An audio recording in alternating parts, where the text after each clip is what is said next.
talaga pag maulan, lahat medyo stop muna. Ang mga guests hindi yan bababa. Siyempre, stay lang yan sa room nila. Ayan. Kaya walang guest ngayon dito. Dahil walang hinto ang ulan. Kaya mapapansin yung basa. Lahat, paligid. Yan. Basa talaga lahat. Basa. Dahil sa lakas ng ulan, no?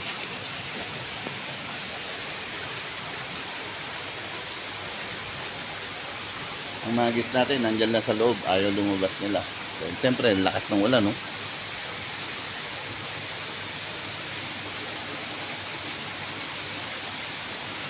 Yun lang sila, oh. Doon lang sila sa safety, yun, no?